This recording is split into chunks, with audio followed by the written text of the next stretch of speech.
Bonjour à tous, cette petite vidéo va pouvoir vous expliquer un petit peu comment on peut mesurer l'activité des antibiotiques in vitro.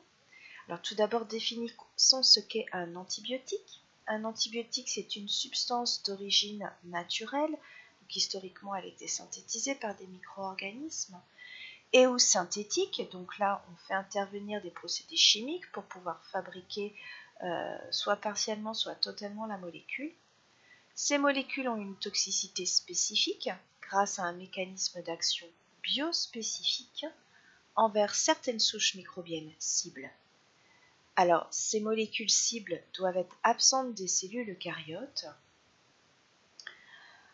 si bien que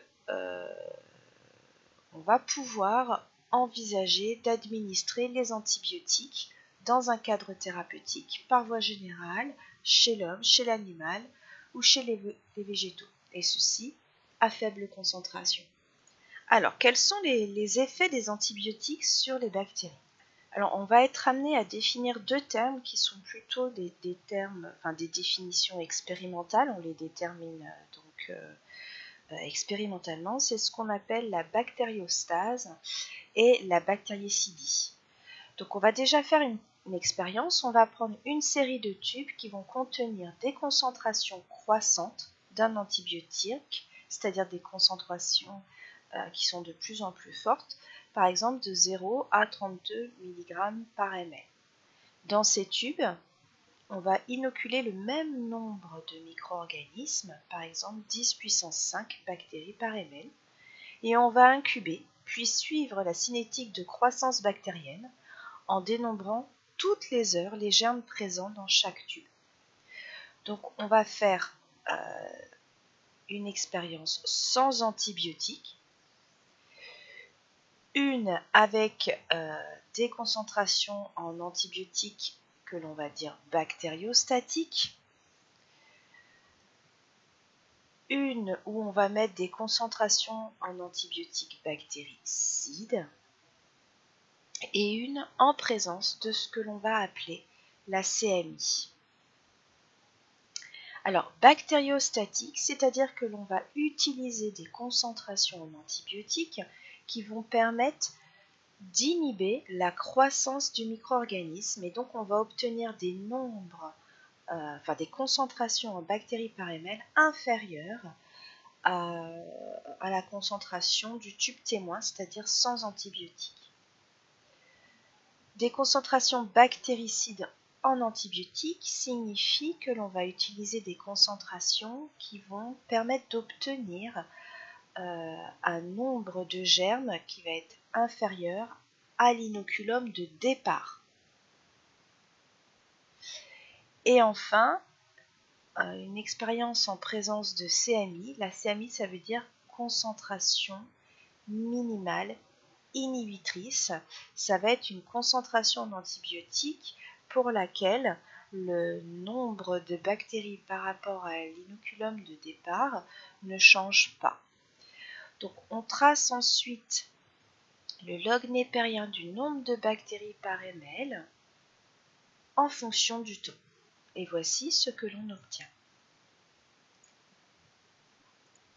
Alors, pour la courbe témoin, c'est-à-dire sans antibiotiques, je vous rappelle qu'à chaque expérience, il faut toujours faire des témoins pour pouvoir soit valider les résultats expérimentaux, soit comparer notamment les résultats obtenus en ajoutant des conditions particulières. Donc là, ici, c'est le cas.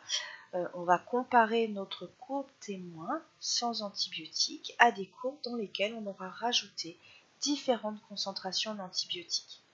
Donc voici ce que l'on obtient. Si on ajoute des concentrations, je dirais, bactériostatiques, en antibiotiques, on va donc avoir une courbe de croissance bactérienne ici, mais qui va être inférieure à la courbe témoin.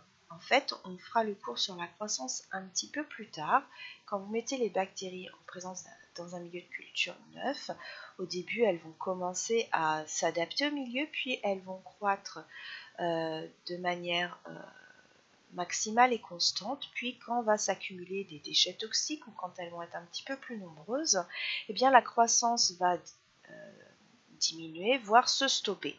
Et on verra les différents phénomènes qui se passent donc, au cours de ces différentes phases un peu plus tard.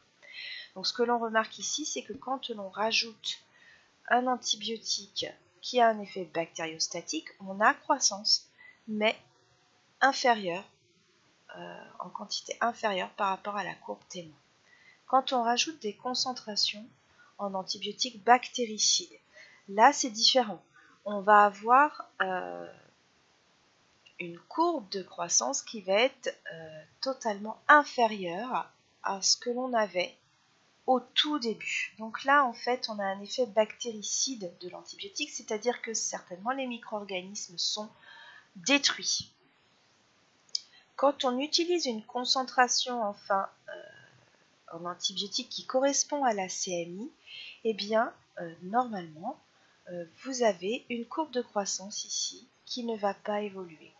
Donc ici, voilà, on va avoir un nombre de micro-organismes qui étaient au départ de 10 puissance 5 bactéries par ml. En présence de la concentration de cet antibiotique, eh bien, cette concentration en micro-organismes va rester identique à l'inoculum de départ, c'est-à-dire à 10 puissance 5 bactéries par ml. Alors on va définir maintenant ce qu'est la CMI plus précisément et la CMB. Donc la CMI c'est la plus faible, donc c'est concentration minimale inhibitrice. C'est la plus faible concentration en antibiotique pour laquelle il n'y a pas de croissance macroscopique visible de l'inoculum de départ après 18 heures d'incubation à 37 degrés. Donc c'est la concentration pour laquelle le nombre initial de bactéries est inchangé.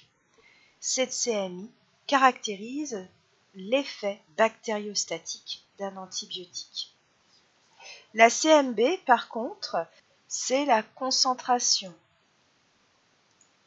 minimale bactéricide, c'est-à-dire la plus faible concentration en antibiotique qui permet une destruction presque totale de l'inoculum de départ et qui va ne laisser que 0,01% de survivants. Et ceci aussi après 18 heures d'incubation à 37 degrés. Donc cette valeur ici caractérise l'effet bactéricide d'un antibiotique. Alors, par convention, on dit souvent qu'un antibiotique a un effet bactéricide si la CMI et la CMB sont très proches. Il aura plutôt un effet bactériostatique si les CMI et les CMB sont éloignés. Alors, comment fait-on pour déterminer une CMI ? Alors, tout d'abord, pour que les résultats soient comparables d'un laboratoire à un autre, il faut que ces méthodes soient standardisées.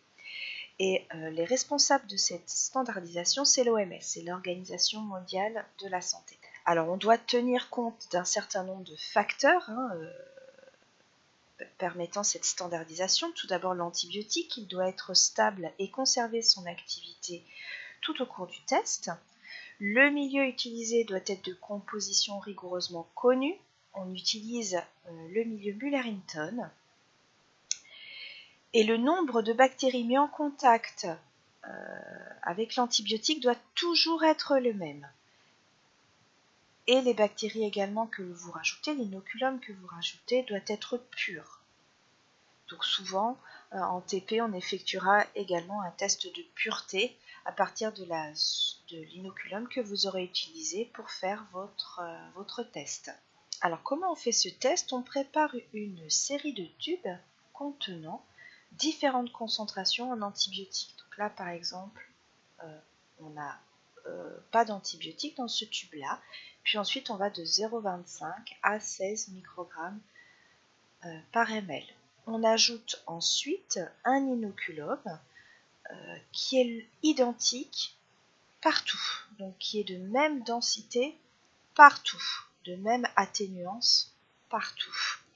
Et on en rajoute en général, vous verrez en TP, 1 ml. Et puis on incube à 37 degrés pendant 18 heures. Alors après incubation, on va regarder l'aspect des tubes. Donc le tube 0, ici, il n'y avait pas d'antibiotique. Donc c'est une sorte, enfin c'est pas une sorte, c'est un témoin de culture. C'est-à-dire que l'on regarde si le micro-organisme ici étudié est capable de cultiver dans le milieu Muller-Hinton sans antibiotiques.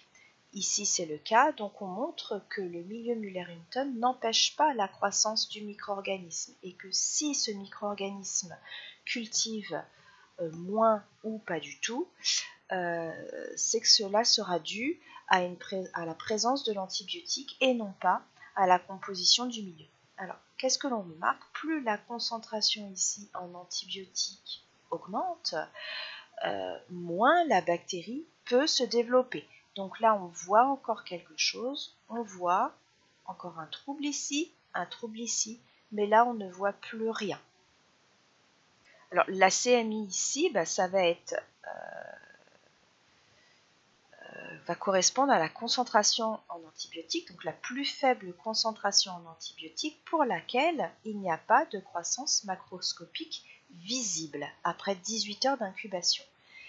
Ça va donc correspondre à ce tube-là, le tube 2 microgrammes par ml. Ce qui correspond, si on reprend le graphique de tout à l'heure, à cette concentration ici, là, où vous n'avez pratiquement pas changement du nombre de bactéries par rapport à l'inoculum de départ. Ces mesures-là se font avec des mesures d'atténuance au cours du temps. Alors, il est possible également de déterminer la CMI en microméthode. Donc là, je vous ai montré une macrométhode.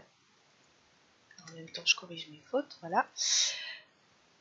Donc ça peut se faire dans des petites cuves dans lesquelles on peut également ajouter un indicateur de pH. Donc vous allez voir au cours du temps l'apparition d'un trouble, mais également le virage de l'indicateur de pH. Si le micro-organisme produit une molécule acide, par exemple, il va y avoir virage de l'indicateur à sa teinte acide. Ici c'est le cas, on va passer du rouge au jaune. Alors on verra dans le prochain TECP que l'on peut également déterminer une CMI sur milieu solide, donc dans des géloses Muller-Hinton. Alors il existe différentes techniques, nous on fera ce qu'on appelle l'antibiogramme dans le prochain TP. Là on vous exemple par exemple le e-test, c'est-à-dire que l'on va inoculer une gélose avec une suspension bactérienne à une certaine atténuance, ou certaines concentrations, pour obtenir ce qu'on appelle des colonies jointives. Donc, on verra en détail un peu plus tard ce que cela signifie. On va ajouter ensuite une bandelette ici qui contient des concentrations croissantes en antibiotiques. Donc 3, 4, 6, 8, 12, 16, voilà. Le micro-organisme, donc cet antibiotique va diffuser dans le milieu gélosé, voilà, et le micro-organisme, du coup, ne va pas pouvoir cultiver s'il est sensible à l'antibiotique à ce niveau-là. On va donc avoir une zone d'inhibition. Puis, à partir d'une certaine concentration d'antibiotiques, le micro-organisme va pouvoir se développer. Et cette limite, en fait, ici, là, que vous voyez ici, eh bien, c'est la CMI. Donc ici, la CMI serait située à ce niveau, à 4 microgrammes par ml. Nous, ce que l'on mettra en œuvre au TP numéro 2, ce sera un antibiogramme, c'est-à-dire que l'on va déposer des disques de différents antibiotiques sur le milieu de culture et on mesurera les diamètres d'inhibition. Puis ces diamètres d'inhibition, eh bien, nous les comparons à des abacs et nous verrons si la bactérie est sensible, intermédiaire ou résistante à l'antibiotique. Alors, on reportera ce diamètre ensuite soit sur un abac, comme les abacs Pasteur par exemple, et puis en fonction du diamètre d'inhibition que l'on obtiendra, on aura donc trois possibilités, soit la souche sera sensible, soit la souche sera intermédiaire, soit la souche sera résistante. Et on aura une estimation de la CMI, on verra comment. Soit pour avoir une estimation pareil toujours de la CMI, on utilisera un graphique sur lequel, donc graphique où vous avez le log de la concentration en fonction du diamètre du cercle d'inhibition obtenu, et vous reporterez le diamètre, vous, de votre résultat sur ce graphique et vous pourrez déterminer la CMI. Alors, si on reprend un petit peu ce qui va être fait dans le prochain TP, vous allez donc effectuer différentes dilutions d'antibiotiques dans des tubes à hémolyse stérile. Puis, vous allez ajouter 1 ml d'inoculum dans chacun des tubes. Il faut que tous les tubes aient le même volume final. Vous allez incuber 18 heures à 37 degrés, puis nous allons regarder. Donc, ce que vous allez faire, c'est observer l'aspect de vos différents tubes, ici, et puis, sur des boîtes en parallèle, vous aurez fait une strie correspondant à chacun des tubes précédents. Alors je reprends. J'ai pas été très claire effectivement. Donc là, vous avez fait vos dilutions d'antibiotiques, vous avez ajouté votre inoculum, vous avez incubé 24 heures à 37 degrés. 18 heures pardon, à 37 degrés. Vous allez donc lire les troubles obtenus dans chacun de vos tubes. À côté de cela, vous allez également faire un dénombrement de l'inoculum de départ. Pour cela, vous allez effectuer différentes dilutions. Donc, je vous montre ici. Vous allez établir une gamme de croissance en numération de l'inoculum. Donc, vous allez réaliser différentes dilutions. 1 dixième, 1 centième, 1 millième, 1 dix millième. Et puis, ces différentes dilutions, vous allez les repiquer sur un milieu Muller-Hinton en faisant des stries à l'aide d'anse calibrée. Et puis vous allez également incuber le tout 18 heures à 37 degrés ou 24 heures à 37 degrés parce que au vu de nos séances, nous on est plutôt sur 24 heures que 18 heures.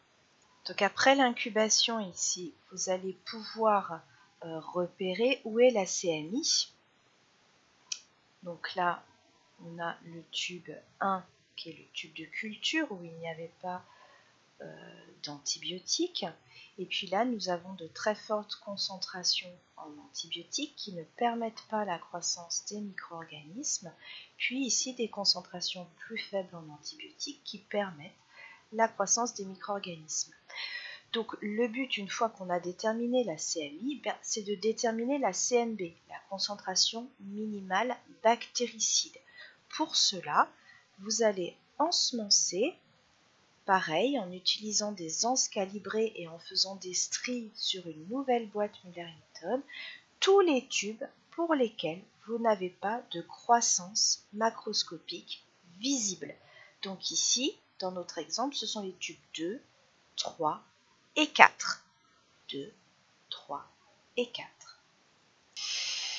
Vous procéderez ensuite à l'incubation de cette boîte. Celle-ci sera gardée au frigo. Et donc, après incubation de cette boîte, vous pourrez comparer les résultats obtenus pour vos tubes qui ne contenaient pas, pour lesquels on ne voyait pas de croissance macroscopique visible, à la boîte sur laquelle vous avez fait des différentes dilutions de l'inoculum allant de 10-1 à 10-4. Vous allez donc déterminer sur cette boîte ici quelle est la dilution qui correspond à 0,01% de survivants. Et vous allez donc compter les colonies correspondant à cette dilution et vous allez comparer ce résultat au résultat obtenu sur cette deuxième boîte ici, correspondant à vos tubes pour lesquels il n'y avait pas de croissance macroscopique visible, et vous allez pouvoir déterminer la CMB. Voilà, j'espère que cette petite vidéo vous aura permis de mieux comprendre comment on pouvait étudier l'activité des antibiotiques in vitro. À bientôt!